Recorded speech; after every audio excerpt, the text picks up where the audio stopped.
kitalo ddala. Abantu babiri bakonfamingiddwa okubeera nga bamaze okubeera nga ezaabwe ezifumba bazivuunise oluvannyuma lwa bbomu oba ekintu ekiteeberezebwa okubeera bbomu okutulika mu Nnyonyo shrine. Omanyi ba Uganda Matters balina ebitundu bingi we bakonsideringira okubeera nga abamu we baabattira, abamu we baawummulira n'abasigadde. So ekintu ekiteeberezebwa okubeera bbomu kitulise mu Nnyonyo shrine. Kubanga wedda ndi awo ku NBS nga ngezaako okulaba updates ekiri e Namugongo, ekiri e Munyonyo, ekiri ekyali Wajjala, buli kimu ng'ewo kitambula oba ekibadde kigenda mu maaso.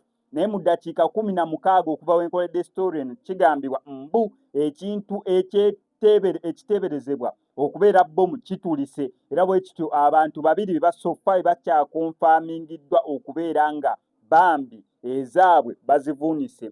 Obunkenke bweyongeddewo, abantu abali e Namugongo bo tebalina kubeera nga bamanya amawulire gano olw'ensonga intaneti okuggyayo essimu okwekengera ababbi tebali up to date, oba ensi yeeno tebalina kubeera nga bagitegerako okuggyako ng'olugambo lutandise mpolampola okubeera nga luyitingana. However, e Namugongo yo security eri ggulugulu, osobola okubeera ng'okikonfaminga n'ebintu byonna ebiriwo, deployment ebaddewo, ate na kino tekinabeera nga kikonfamingibwa nti oba bbomu. However, abantu babiri bamaze okubeera nga ezaabwe bazivuunika. Ngenda sigala nkuleetera updates gwe kyolina okukola subscribinga wano ku SMX Media, ebisigadde obitulekere. Kitalo Mungu alikataa yeye kuingia huko.